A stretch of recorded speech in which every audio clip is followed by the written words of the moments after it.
seja muito bem-vindo a mais um vídeo aqui no canal. O assunto de hoje é muito quente. Gente, histórico de arrepiar. O Barcelona e o Real Madrid.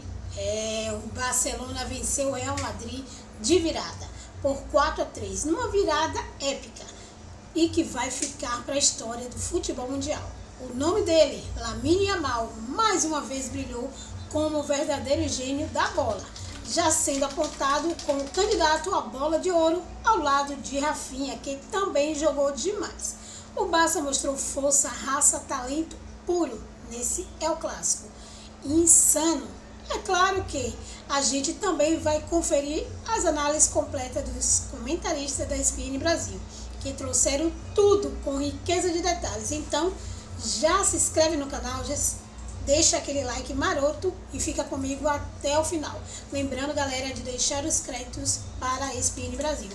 Vamos para essa jogada histórica. Ciência e consegue correr atrás do prejuízo. Ele saiu de um 2-0 para fazer um 4-2 e depois tomar um 4-3 ali, né? Um time que confia muito no estilo de jogo arrojado e muito organizado. É isso, uma loucura. Léo, boa tarde pra você, seja bem-vindo. Boa tarde, Nath, boa tarde, Donan. Sempre um prazer ter o Donan. Demorou pra vir nosso F aqui, viu, Donan? Mas que bom ter você com a gente. É uma coisa que eu digo sempre aqui no podcast Futebol no Mundo, o que impressiona desse Barcelona é que ele é capaz de fazer 3, 4 gols em qualquer jogo, contra qualquer adversário, e provou isso ao longo da temporada. É muito doido isso, Tanto né? que contra o Real Madrid fez sempre 3 ou mais, o que é uma coisa absurda se você for pensar. Não é só que ganhou todos, ele ganhou todos fazendo 3 gols ou mais. Então, assim, é uma aberração realmente.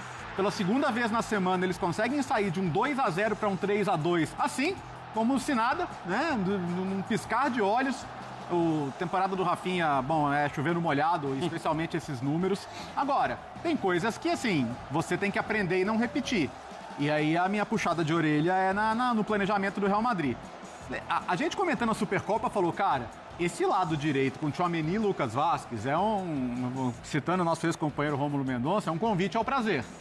E foi de novo. Do adversário, no caso, exato, pro adversário. E foi de novo, foi de novo. Então, assim, é um time que não tem opções boas de laterais, a zaga é limitada. O fato de o Alaba não ter voltado bem acabou aumentando esse problema, porque também não tinha o Militão para jogar. Então o Asensio acabou virando um titular indiscutível ao longo da temporada. E isso ficou exposto, né? Apesar, a gente vai falar de um hat-trick do Mbappé. E assim como na final da Copa do Mundo, ele fez um hat-trick que não ajudou a sair feliz no final, né? Porque mesmo fazendo 3 gols no jogo, e fazia desde o Zamorano, que você não tinha um jogador do Real Madrid fazendo 3 gols no clássico por La Liga, ele saiu derrotado. Bom, acabou o campeonato. Eu acho que tem 2 coisas aqui, ver se o Barcelona vai ser campeão na próxima rodada, acho que vai. E quando vai ser o anúncio do que já não é segredo para ninguém, de que o Carlo Ancelotti vai sair e de que o Xabi Alonso vai ser o próximo técnico. Talvez os 2 anúncios sejam simultâneos, venha um e depois venha o outro. O fato é que a gente deve estar a poucos dias do Real Madrid confirmar que chegou a um acordo com o Ancelotti para rescindir o contrato no fim da temporada. E é importante, né? 4 El Clássicos nessa temporada, 4 vitórias do Barcelona, né? O Barcelona ganhando títulos em cima do seu maior rival e mostrando que é um time hoje mais poderoso. Coletivamente é um time mais ajustado. Apesar de ser um Barcelona no momento também que sofre muitos gols, só que o time é tão bem trabalhado. Muita bola, né? Então, e a Inter hoje é uma equipe mais forte que o Real Madrid, como conjunto. Eu não estou falando de talento individual. Coletivamente ela é mais forte do que o Real Madrid, que tem muitos problemas coletivos. E dentro dessas 4 vitórias do Barcelona contra o Real Madrid, foram 16 gols. Ou seja, você tem uma média de 4 gols praticamente por jogo, né, que o Barcelona conseguiu, né, fazer contra o Real Madrid. Né, impressionante, a gente está falando de 167 gols em 57 partidas. A gente está falando do melhor ataque da Europa, assim, disparado. Né? Tem praticamente uma média de 3 gols por jogo o Barcelona do Hans Flick, que é um esquadrão.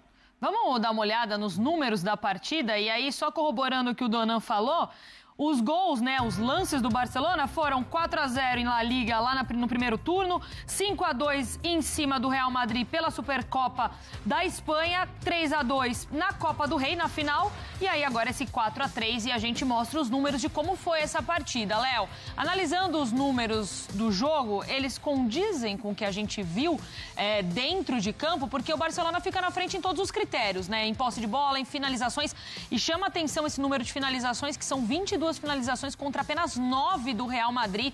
Foram 9 finalizações certas no alvo, né? No caso, no alvo para o Barcelona contra 5 do Real Madrid. E grandes chances foi o dobro do que foi do Real Madrid. Foram 10-5. E aí ações na área rival, 38-18 também para o Barça. É uma coisa surpreendente mesmo, né? Esses números. Principalmente as finalizações, para mim, é um absurdo. Às vezes os números não contam a história do jogo, às vezes contam. E acho que você viu e os números ali, a superioridade do Barcelona em absolutamente todos os quesitos, ela diz o que foi esse 5-3, um jogo de reviravoltas. O Dortmund, o Dortmund na cabeça que goleou. Tá embalado. O Hoffmann, ele falou... Não tinha nada a ver com outro time. Eu achei que você ia falar de algum outro time, o Hoffmann desculpa. falou na transmissão que é bizarro como o Real Madrid teve seus melhores 15 minutos e os piores 30 no mesmo tempo. Sim. É loucura. Né? E é fato essa observação que ele fez, né? Conseguindo superar a pressão, porque o Barcelona fez o que sempre faz, marcou pressão, superando pressão, expondo a linha alta, conseguindo explorar a velocidade atrás da linha alta do Barcelona. E, de repente, cara, depois do 2-0, assim, essa confiança do Barcelona e essa confiança dos jogadores do Barcelona de que calma vai dar, é impressionante. Isso só aumenta o tamanho do feito da Inter no meio da semana, né? Sim. Porque a Inter ter tido a mentalidade, a força e a entrega para buscar, a maioria dos times não conseguiria, né? E a força do Barcelona em deixar isso para trás. Eu acho que a reação...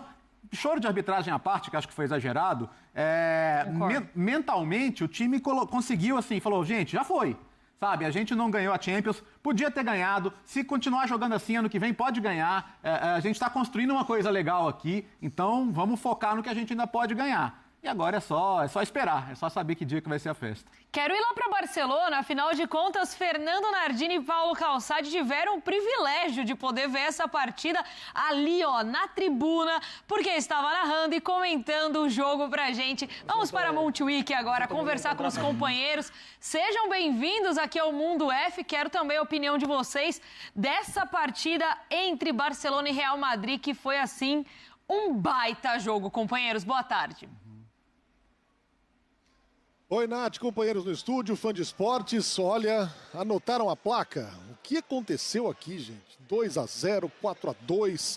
Primeira vez em 123 anos que um dos times abre 2-0 antes do intervalo e desce para o intervalo atrás do placar. E desceu 2 atrás do placar ainda o Real Madrid. Um jogo em que começou com sol, teve muitas nuvens, passou a nuvem, não choveu. O que choveu foi gol, Calçade, como na maioria dos clássicos da temporada. O sol voltou. Olha, Natasha e companheiros, foi demais. A gente até termina o jogo assim, né? Num estado que você fica processando tudo o que aconteceu. Assim, eu esperava um jogo de muitos gols, esperava...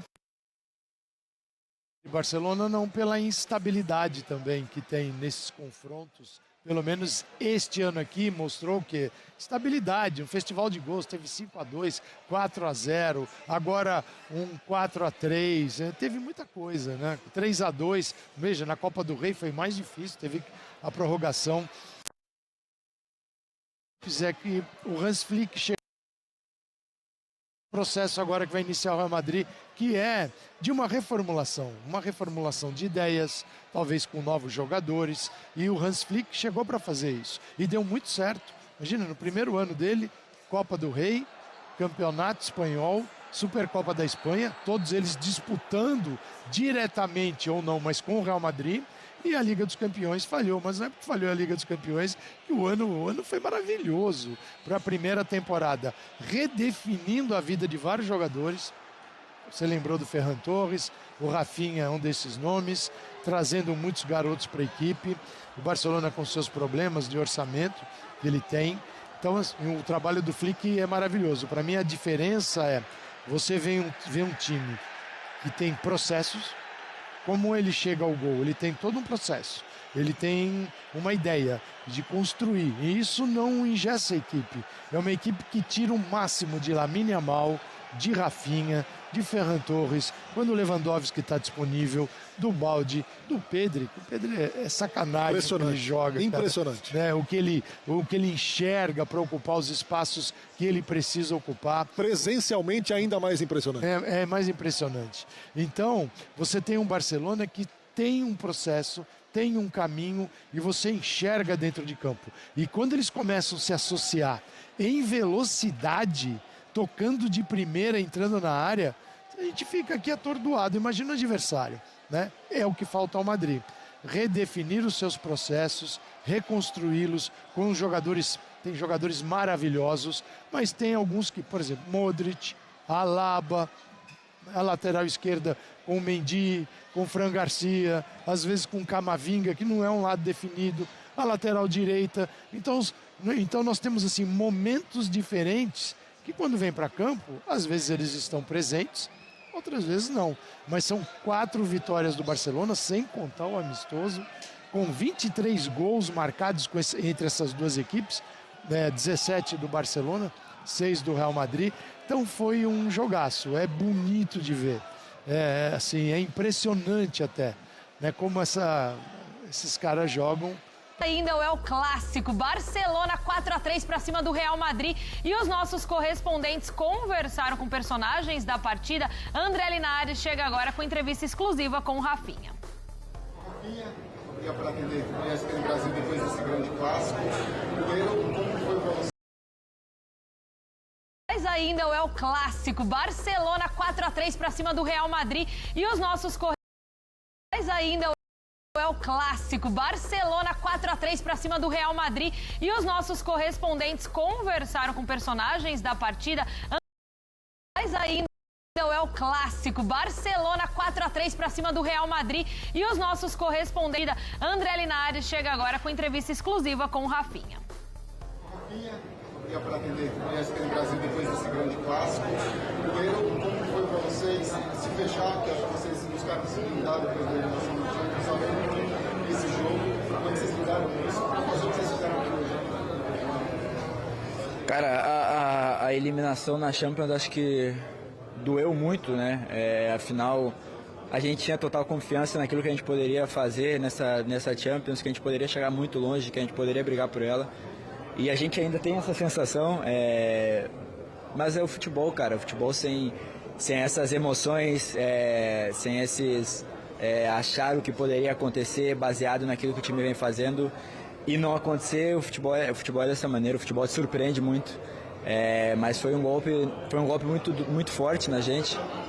A gente esperava estar na final, mas a gente sabia que a gente não podia baixar a cabeça, porque afinal a Liga é um trabalho de um ano inteiro e ser eliminado na Champions não poderia nos deixar abater por não poder chegar à final, e sim a gente tinha que estar motivado e forte para poder ganhar esse clássico, para poder estar mais perto de poder ganhar a Liga. Vocês ganham o clássico, conseguiram uma virada depois de sair 2-0 atrás do placar, e uma vitória que significa 4 vitórias em 4 jogos em cima do Real Madrid na temporada. Cara, acho que foi poucas vezes que aconteceu isso, né, de ganhar 4 clássicos na temporada. Então acho que a gente, independentemente do que aconteceu na Champions, acho que a gente está demonstrando a força que a gente tem, e poder ganhar os 4 clássicos e ainda ganhar uma vantagem em cima do Real Madrid, que é o segundo colocado, é muito importante para a gente. Acho que agora a gente tem que pensar no próximo jogo. A gente tem que comemorar sim o clássico, porque afinal é o maior clássico do mundo, a gente tem que comemorar, mas sabendo que a gente ainda precisa de mais uma vitória para poder ganhar a Liga.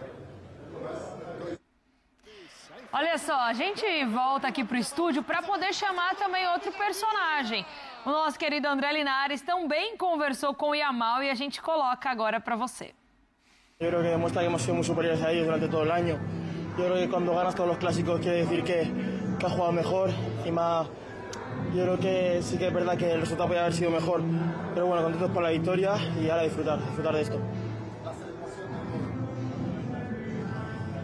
Bueno, es verdad que hemos escuchado mucho que siempre, cada vez que hay un clásico, siempre se dice que ellos llegan mejor que nosotros. Entonces era eso, un poco de calma, que se habla en el campo y nada, solo eso.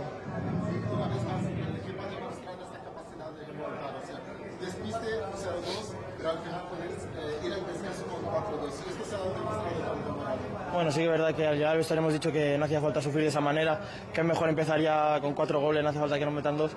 Pero bueno, sí que es verdad que este año el equipo en eso ha mejorado muchísimo. Esperemos que el siguiente año mejoremos en que no nos marquen tantos goles.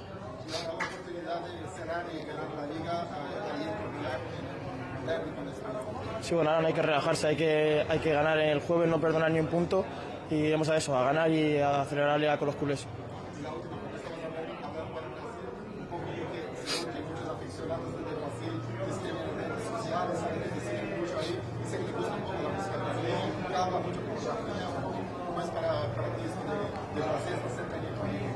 Bueno, es una cultura que me gusta mucho, un país que me gusta mucho, estoy deseando ir, al final es una gente que es alegre como mis raíces al final, entonces me siento muy bien con Rafa, que es brasileño, con más jugadores, entonces muy agradecido a ellos porque me apoyan mucho y nada, muy contento, muy feliz. Sí, increíble, le he dicho que le faltaba el hat-trick, pero muy contento por él, al final es como mi hermano mayor y todo lo que sea bueno para él será bueno para nosotros.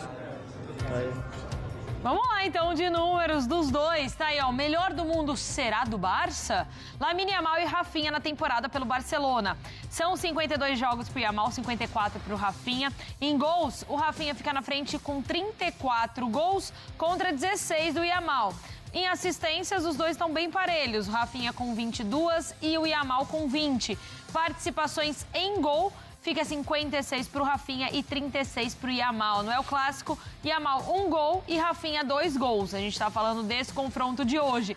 Daí os números impressionantes, tanto de Rafinha quanto de Yamal nessa temporada, que se complementaram muito bem, né? Também temos que lembrar também do Lewandowski, que estava no banco nessa partida, mas temos que lembrar também da temporada extraordinária dele.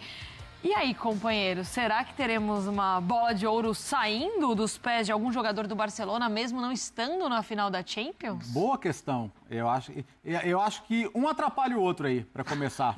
Um tira voto do outro. Um tira voto do outro, porque assim, para mim não tem uma discussão. Assim, o melhor jogador do mundo hoje é o Lamine Yamal. Isso aí. É o que mais desequilibra jogos, é o mais imprevisível, é o que toma as melhores decisões, tudo isso com 17 anos.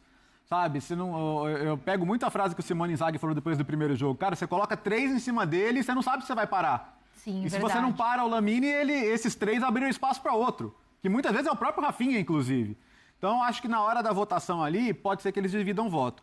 Se o PSG ganhar a Champions, existe um argumento muito bom para o Dembélé, existe um argumento muito bom para o Donnarumma até. Vou defender a união dos goleiros aqui, porque o cara está classificando o PSG, está ajudando a classificar, faz 3 fases já, pelo menos. No caso da Inter, não que o PSG não tenha força do coletivo, mas a Inter é o coletivo, né? Quem que é o cara da Inter? É o Lautaro, é o Thuram, é o Barella, é o Bastoni, é o Sommer? Não sei, não tem o cara da Inter em que você vai falar. O Lautaro é o símbolo, é o capitão, é o ídolo. Mas não faz uma temporada de melhor do mundo. Entendeu? Não é a temporada de melhor do mundo. Então, não sei. Eu acho que para os caras do Barcelona, o título da Inter é melhor. Pensando em bola de ouro. Mas eu acho que um atrapalha o outro. Eu acho que pode ser um fenômeno meio Xavi e Iniesta. Você não sabe em quem você vota. Um vota em um, outro vota no outro. Só que a maioria vota no Messi. Aqui não tem o Messi. Né? Mas sempre aconteceu de Xavi e Iniesta dividirem votos e acabarem não tendo classificações muito boas porque as pessoas acabam se dividindo entre eles. Nossa, é um debate muito bom, né? É bom. E é bom ter argumento para os dois lados. Assim. Eu acho que no voto automático, né, quem tem mais peso hoje na votação é o Lamine Yamal. Mesmo analisando os números, e o Rafinha ele faz uma temporada muito além de estatísticas superiores à do Yamal, ele jogou uma barbaridade, ele é um cara que volta para marcar, é um cara importante na criação, um cara que deixa o Barcelona ainda mais vertical, que faz muitos gols, dá assistências, que participou de gols em Champions, igualando o Cristiano Ronaldo, né? Em jogos grandes o Rafinha apareceu. Correto. Só que, cara, quando eu olho o campo, hoje, por exemplo, o Rafinha fez 2 gols. Para mim, o melhor em campo foi o Lamine Yamal. Você não tem como parar. É uma sombra esse garoto. É assustador. O que ele faz com 17 anos, o nível de maturidade que ele tem na decisão, na hora de soltar a bola, de vir para um drible, de vir para uma finalização, o recurso. A gente está vendo um fenômeno. A gente está vendo um potencial gênio. A verdade é essa. Ele é um super craque. A gente está falando de um jogador que, aos 16 anos, ele estava colocando uma euro no bolso. Sim. Completou 17 no dia da final. inclusive fazendo gol. E a temporada dele é uma temporada de um jogador que explodiu e que, com a bola no pé, a gente pode destacar o Pedro, o Lewandowski, o Rafinha, mas eu acho que o jogador mais influente, o jogador que mais causa preocupação hoje para o adversário é o Lamine Yamal, porque ele tem o drible, ele tem a criação, ele tem a finalização e hoje ele faz um golaço de craque primoroso. Para mim, hoje, ele foi o melhor em campo, tirando estatística, a quantidade de chance que ele cria, né? É impressionante. E eu acho a temporada dele superior do Rafinha. Eu acho que ele tem uma chance enorme. Deu uma respirada para falar isso, né? Cara, porque é difícil, né? É difícil. Assim, minha torcida seria pro Rafinha, por ser brasileiro e tal, e pela temporada fantástica que ele tá fazendo. Mas eu acho que ele assombrou o planeta. Hoje todo mundo fala do novo craque, do jogador que pode liderar uma geração. Sim. E eu acho que ele vai ter muito voto nesse sentido. Se o PSG ganhar, o Dembélé também vai ter muitos votos. Mas eu não acho que o Dembélé tem o mesmo peso de um Lamine Yamal hoje pro que representa no futebol mundial, entende? Eu acho que aí a gente olha midiaticamente também, né, para isso, até em cima dos campeonatos em que cada um joga, talvez o Yamal tenha mais votos pela exposição que teve. Bom, Verdad, el Madrid incluso ha tenido 3 ocasiones para empatar a 4 en el descuento. 3, ¿eh? Ha tenido una que se llama el chaval Víctor Muñoz, que se lo hubiera merecido. Sigo ese chico en el Castilla, es un chico con muchísimo futuro. A lo mejor le ha podido la presión de ser el primer balón que toca, poder meter un gol al Barça, que era el 4-4, imagínate. Pero luego ha tenido otra Mbappé. Y luego ha tenido el remate de córner de Tchouaméni, era gol. Lo que pasa es que Mbappé, con ese hambre que tiene, ha querido, y eso que no lo ha tocado, pero claro, evidentemente ha interferido. Pero fíjate, si Mbappé se hubiera quedado quieto, era empate a 4 y limpio. Pues nadie puede poner nada, que eran goles bien marcados, porque el Madrid cada vez que llegaba era medio gol. ¿Qué problema hay? Que con 0-2 no se puede manejar tan mal esa ventaja. Con 0-2 el Madrid ha hecho media hora, para mí, sonrojante. O sea, asustados, amedrentados, no se han controlado la pelota ni 2 segundos. Por ejemplo, hay Güler o Ceballos, joder, que luego se quieren reivindicar, pues coño, ahí tienes, no puedes perder la pelota tan rápido por la presión ante el Barça. Y en su efecto, hagamos presión todos, porque hay que decirlo, los de arriba, pues ya sabemos que son Vinicius, Mbappé, les costaba replegar, incluso Bellingham a veces, pues Bellingham está machacado de tantos kilómetros que ha hecho. Por Mbappé, ¿qué le vas a pedir? Si te mete 3 goles por partido. Pero Vini, tío, já se quer dar uma assistência a Mbappé. É isso aí, galera. Que jogo foi esse? Barcelona 4-3 em cima do Real Madrid. Uma vitória inesquecível, com Lamine Yamal e Rafinha jogando fino da bola e mostrando porque o futuro do Barça está mais vivo do que nunca. Comenta aí embaixo o que você achou dessa partida histórica. Será que o Lamine Yamal já merece mesmo a bola de ouro ou é o Rafinha que merece? E o que você achou da análise dos apresentadores da ESPN Brasil e também do Rousseau?